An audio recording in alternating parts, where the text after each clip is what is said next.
This offense finding its legs now. Here's another 1st and 10. Now let's go. Blue line it. Blue. They go play action here on 1st down. Oh, he's got a man wide open, complete. And he works it past the 30, almost to the 25.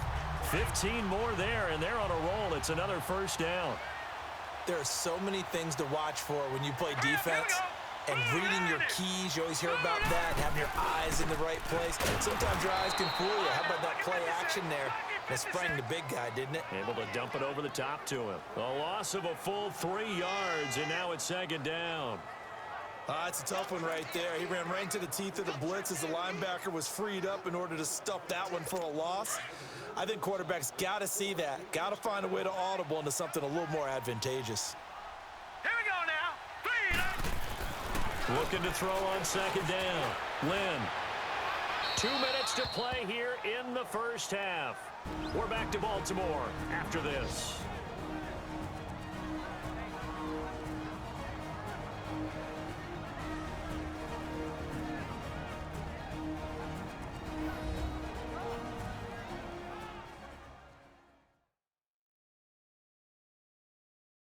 And we'll remind you that coming up at halftime, we'll join Jonathan Coachman and the gang in Orlando. Coach will have stats and scores from the early games going on here around the NFL.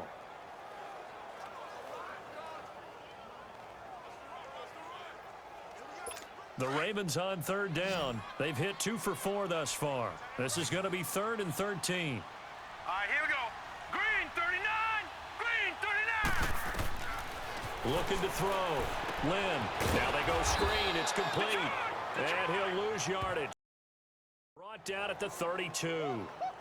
Well, you can see what they wanted to do. They wanted to set up the screen there, but it got blown up. It's hard to run that play if you're not getting a lot of pressure at the quarterback because the space doesn't open up. They were able to read that one and slow it down and stop it before they could get a 1st down. So a bit of a weird kick there. That wasn't an overly long attempt, but that never had a chance. You almost wonder if he might have maybe got that one on the laces because it kind of knuckled on him a bit. And this one winds up in empty possession. Green 38. Green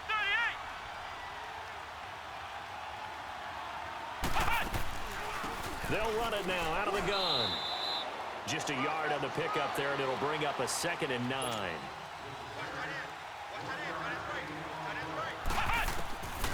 He'll drop to throw. And an incomplete pass. That'll stop the clock here with just under a minute to play in half number 1. The positioning here is key. As a defensive back, you're taught 99% of the time, make a play on the football. But in this case, making a play on the man was all the difference. That's what forced the incompletion. They'll look to throw. And a diving grab. I think he got that. Yes. That one good for 14 yards and a Steeler first.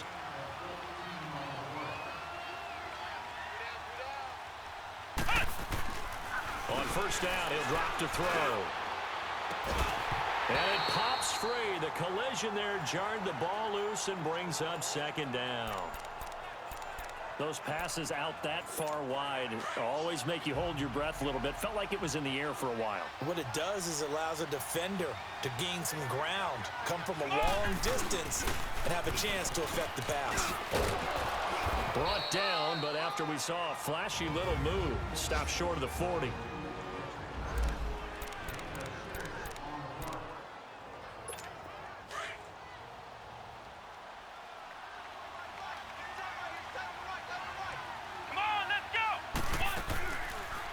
Gun now on 3rd down. And he can't quite intercept it. Zone coverage, free safety was there. Couldn't come up with it, and now it's 4th down. Well, he did almost everything right. Excellent coverage, breaks on the football, just unable to haul it in and take it the other way, so he dropped an interception. The key for him now, don't dwell on it, just move on to the next play. And that will be incomplete with a clock showing 18 seconds now to go. The Steelers try it, but they come up empty on 4th down. And the Ravens are going to get the football back. So they'll trudge off the field with a bitter taste in their mouths after that failed fourth down conversion. Yeah, there'll be a lot of analysis there on the sidelines. Was it the right call? Was it against the right defense? Should they have even gone for it at all? Will that change what they do going forward in this game? A lot of questions to be answered by them. The defense doesn't really care. They're like, bring it on again. We'll stop you the next time, too. Back to throw now on 2nd and 10. And that'll be incomplete with 11 seconds remaining now. The Ravens on 3rd down. 2 for 5 to this point. This is 3rd and 10. Now let's go. Green 39. Green 39.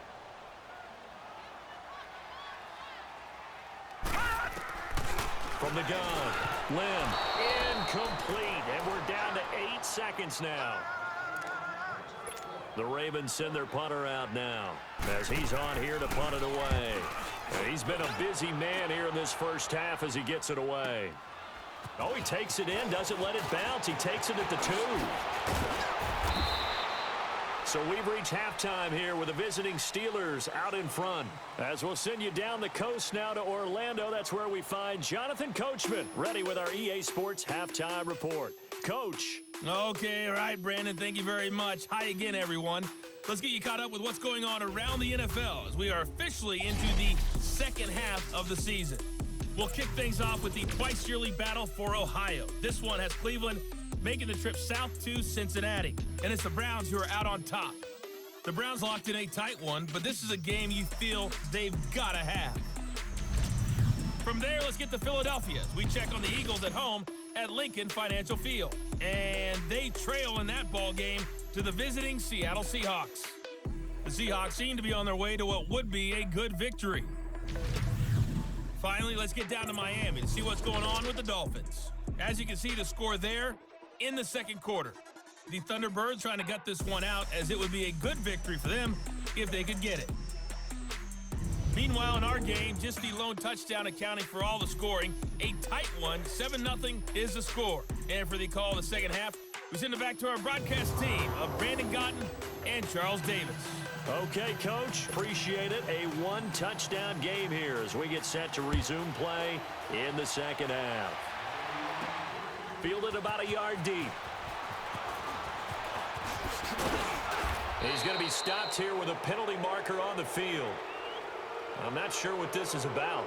Personal foul, face mask, defense. Officials so cognizant of that call nowadays, but that one looked pretty easy. Yeah, you're right. They took out of their hands having to wonder whether it's a 5-yard or a 15-yard inadvertent or not. Now, it's a lot easier. You see it, you call it.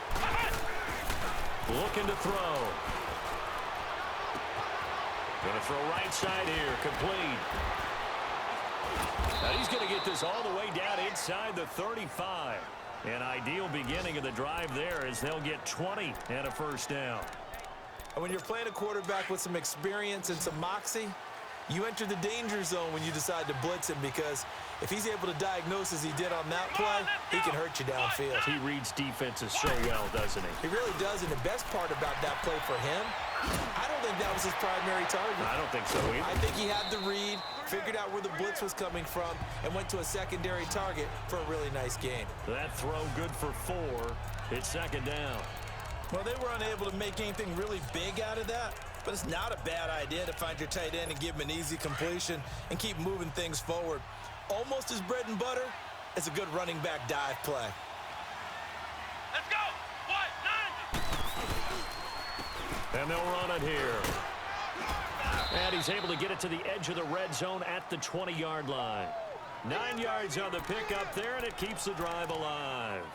Anytime you eclipse 100 yards rushing, you deserve the acclaim that comes with it, and he got it. AFC Offensive Player of the Week last week. And wasn't up around 200, wasn't in a crazy game, but very good, solidly in that driver's seat to win that award, and he did. From the red zone now, they'll look to throw. That is caught inside the 5. And he'll be taken down at the 2-yard line. The passing game in rhythm right now for Pittsburgh. There's another first down. An ex-teammate used to tell me all the time, I hate experienced quarterbacks, because no matter what, You really can't hide what you're doing. And I think that right there, he knew right away where the blitz was coming from, where his primary guy was going to be, and he ended up going to a secondary target for a nice game. I was just going to ask you, that wasn't the primary target. He's so good at that, isn't he? And caught in the end zone. Touchdown, Steelers. In for the score. And the Steelers find a way to stretch their lead. Point after here coming up.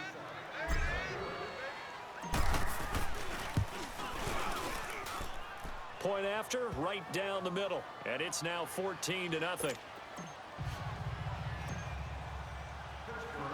Set now to kick this one away, and off it goes. That'll be taken in the end zone. And no run back here. This will be a touchback, and it comes out to the 25-yard line.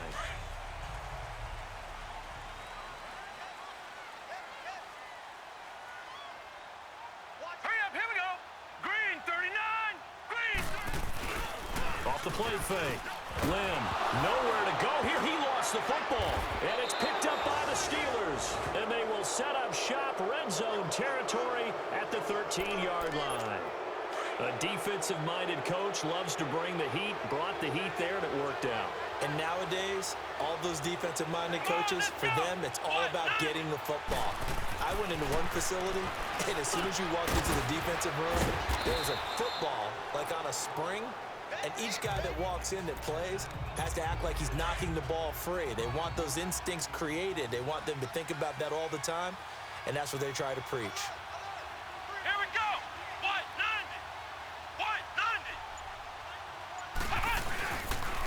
90. And they'll go on the ground. Oh, now pushing and fighting his way in for a Steeler touchdown.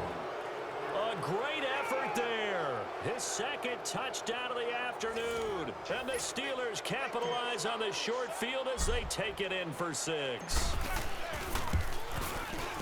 Extra point right down the middle. And it's now 21-0.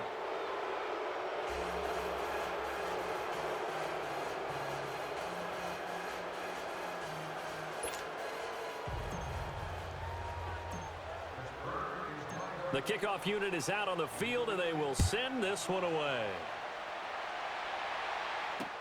This is taken about 7 yards deep. And no run back here. This will be a touchback, and it comes out to the 25-yard line. And now Baltimore gets set to take the field. And they had the fumble last time that led to a touchdown. That's a no-no. We'll see what they do here this go-around. A big no-no. Put that in capital letters. Turning it over. And the Steeler pressure too much here. He's going down. That's his second sack of the game, and the best defensive ends, they do their homework as much as offensive guys do. They know how to beat the offensive lineman across from them, what moves they need to do to set them up. This guy's been pretty good at it all game long. To throw on second down. Lynn going right side here, and that's complete. And he's able to take this one up to the 35-yard line. They get 14 back, but it leads now to a third down. This offense in desperate need of a conversion as they come up on third down. Now they try the right side here. And this has been a familiar sight all afternoon as they stop him behind the line. It'll be a loss of 1, and that'll bring up fourth down. He continues to struggle to find a crease to break off a big one and might need to just put that aside and just try and ram his way forward and get what he can. A great return there, bobbing and weaving his way for 31 yards. By the way, third quarter now in Cincinnati as we take a look at the NFL scoreboard. And the Bengals, they've now taken the lead in that ball game. Jarvis Landry hauling in a couple of touchdown passes thus far in that one. They'll try and start this drive in the air. And he's got his man on the out route. And he'll get it into enemy territory just across midfield at the 49. A good pickup there. 8 yards on the first down completion. He's been quiet today in the passing game, just his second catch. Yeah, and people have to come up with schemes to limit him. And what a lot of teams do, they'll double him, use a linebacker underneath, a safety over the top.